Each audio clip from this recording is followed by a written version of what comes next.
Hello, hello to another short story.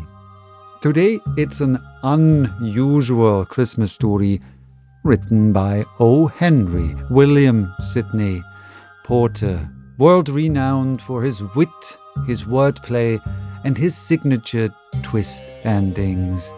Having lived everywhere from the bustling streets of New York to the rugged ranchlands of Texas, O. Henry possessed a unique ability to capture the humor and heartache of the common man. In today's story, A Chaparral Christmas Gift, we are transported to the dry, dusty chaparral of the American Southwest. It is a world of rough and tumble cowboys, long-standing feuds, and a brand of frontier justice that doesn't always follow the law. At its heart, though, A Chaparral Christmas Gift is a story about the heavy cost of a grudge and the unexpected ways the spirit of Christmas can manifest in the most desolate of places. So, settle in as we head to the Frio County for a Christmas story unlike any other.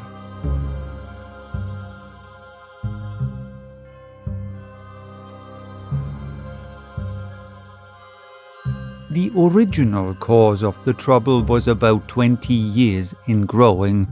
At the end of that time, it was worth it. Had you lived anywhere within 50 miles of Sundown Ranch, you would have heard of it. It possessed a quantity of jet black hair, a pair of extremely frank, deep brown eyes, and a laugh that rippled across the prairie like the sound of a hidden brook. The name of it was Rosita McMullen, and she was the daughter of Old Man McMullen of the Sundown Sheep Ranch. There came riding on red roan steeds, or to be more explicit, on a paint and flea-bitten sorrel, 2 wooers. One was Madison Lane, and the other was the Frio Kid. But at that time they did not call him the Frio Kid, for he had not earned the honors of special nomenclature. His name was simply Johnny McRoy. It must not be supposed that these two were the sum of the agreeable Rosita's admirers. The broncos of a dozen others champed their bits at the long hitching rack of the Sundown Ranch. Many were these sheep's eyes that were cast in those savannas that did not belong to the flock of Dan McMullen. But of all the cavaliers, Madison Lane and Johnny McRoy galloped far ahead, wherefore they are to be chronicled. Madison Lane, a young cattleman from the Nueces country, won the race.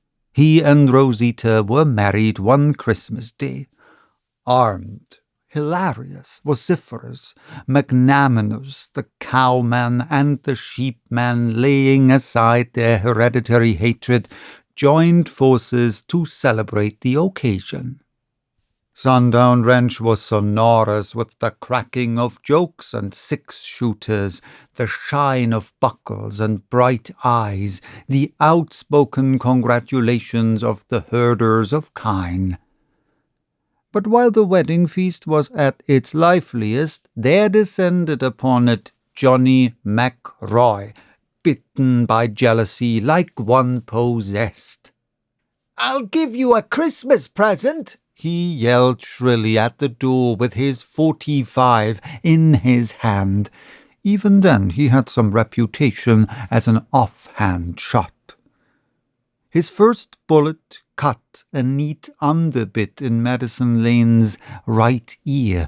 The barrel of his gun moved an inch. The next shot would have been the bride's, had not Carson, the sheepman, possessed a mind with triggers somewhat well-oiled and in repair. The guns of the wedding party had been hung. in their belts, upon nails, in the wall, when they sat at table as a concession to good taste. But Carson, with great promptness, hurled his plate of roast venison and frijoles at MacRoyal, spoiling his aim. The second bullet then only shattered the white petals of a Spanish dagger flower suspended 2 feet above Rosita's head. The guests burned their chairs and jumped for their weapons. It was considered an improper act to shoot the bride and groom at a wedding. In about 6 seconds there were 20 or so bullets due to be whizzing in the direction of Mr. McRoy. "I'll shoot better next time," yelled Johnny, "and there'll be a next time." He backed rapidly out the door. Carson, the sheepman, spurred on to attempt further exploits. By the success of his plate-throwing, was first to reach the door. McRoy's bullet from the darkness laid him low. The cattleman then swept out upon him, calling for vengeance, for, while the slaughter of a sheepman has not always lacked condonement, it was a decided misdemeanor in this instance. Carson was innocent. He was not accomplice at the matrimonial proceedings, nor had anyone heard him quote the line, "Christmas comes but once a year to the guests."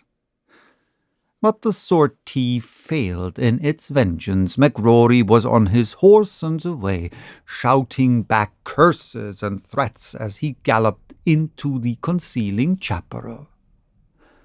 That night was the birth night of the Fryo Kid. He became the bad man of that portion of the state. The rejection of his suit by Miss McMullen turned him to a dangerous man. When officers went after him for the shooting of Carson, he killed 2 of them and entered upon the life of an outlaw. He became a marvelous shot. With either hand he would turn up in towns and settlements, raise a quarrel at the slightest opportunity, pick off his man, and laugh at the officers of the law. He was so cool, so deadly, so rapid, so inhumanely bloodthirsty that none but faint attempts were ever made to capture him. When he was at last shot and killed by a little one-armed Mexican who was nearly dead himself from fright, the Fryo Kid had the deaths of 18 men on his head. About half of these were killed in fair duels, depending upon the quickness of the draw.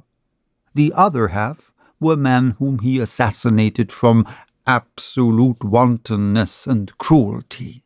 Many tales are told along the border of his impudent courage and daring, but he was not one of the breed of desperadoes who have seasons of generosity and even of softness. They say he never had mercy on the object of his anger, yet at this and every Christmastide it is well to give each one credit, if it can be done, for whatever speck of good he may have possessed. If the Fryo Kid ever did a kindly act or felt a throb of generosity in his heart, it was once at such a time and season, and this is the way it happened. One who has been crossed in love should never breathe the odor from the blossoms of the ratama tree. It stirs the memory to a dangerous degree. One December in the Fryo country there was a ratama tree in full bloom, for the winter had been as warm as springtime. That way rode the Fryo Kid and his satellite and co-murderer Mexican Frank. The Kid reined in his Mustang and sat in his saddle thoughtful and grim, with dangerously narrowing eyes. The rich, sweet scent touched him somewhere beneath his ice and iron. "I don't know what I've been thinking about, Mex," he remarked in his usual mild drawl, "to have forgot all about a Christmas present I got to give. I'm going to ride over tomorrow night and shoot Madison Lane in his own house. He got my girl. Rosita would have had me if he hadn't cut into the game. I wonder why I happened to overlook it up to now." "Shucks, kid," said Mexican. "Don't talk foolishness. You know you can't get within a mile of Madeline's house tomorrow night. I see old man Allen day before yesterday, and he says Mad is going to have Christmas doings at his house.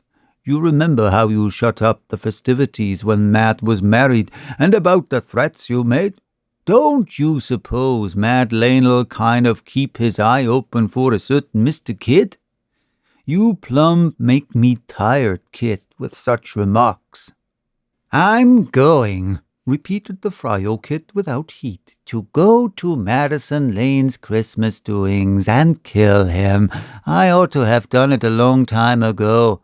Why, Max, just 2 weeks ago I dreamed me and Rosita was married instead of her and him, and we was living in a house, and I could see her smiling at me, and...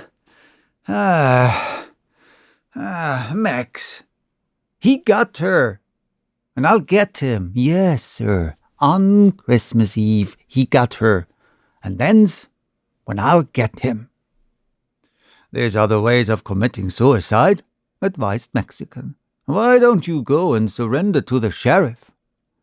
"I'll get him," said the kid. Christmas Eve fell as balmy as April. Perhaps there was a hint of far-away frostiness in the air, but it tingled like seltzer, perfumed faintly with late prairie blossoms and the mesquite grass. When night came, the 5 or 6 rooms of the ranch house were brightly lit. In one room was a Christmas tree, for the Lanes had a boy of 3, and a dozen or more guests were expected from the nearer ranches. At nightfall, Madison Lane called aside Jim Belker and 3 other cowboys employed on his ranch. "Now, boys," said Lane, "keep your eyes open, walk around the house, and watch the road well. All of you know the Fryo Kid, as they call him now, and if you see him, open fire on him without asking any questions. I'm not afraid of his coming round, but Rosita is. She's been afraid he'd come in on us every Christmas since we were married." The guests had arrived in buckboards and on horseback and were making themselves comfortable inside. The evening went along pleasantly. The guests enjoyed and praised Rosita's excellent supper, and afterward the men scattered in groups about the rooms or on the broad gallery, smoking and chatting. The Christmas tree, of course, delighted the youngsters, and above all were they pleased when Santa Claus himself, in magnificent white beard and furs, appeared and began to distribute the toys. "It's my papa," announced Billy Sampson, aged 6. "I've seen him wear 'em before." Berkeley, a sheepman, an old friend of Lane, stopped Rosita as she was passing him on the gallery where he was sitting smoking. "Well, Mrs. Lane," said he, "I suppose by this Christmas you've gotten over being afraid of that fellow McRoy, haven't you? Madison and I have talked about it, you know." "Very nearly," said Rosita, smiling. "But I'm still nervous sometimes. I shall never forget that awful time when he came so near to killing us." "He's the most cold-hearted villain in the world," said Berkeley. "The citizens all along the border ought to turn out and hunt him down like a wolf." "He has committed awful crimes," said Rosita. "But I don't know. I think there is a spot of good somewhere in everybody. He was not always bad. That I know." Rosita turned into the hallway between the rooms. Santa Claus, in muffling whiskers and furs, was just coming through. "I heard what you said through the window, Mrs. Lane," he said. "I was just going down in my pocket for a Christmas present for your husband, but I've left one for you instead. It is in the room to your right." "Oh, thank you, kind Santa Claus," said Rosita brightly.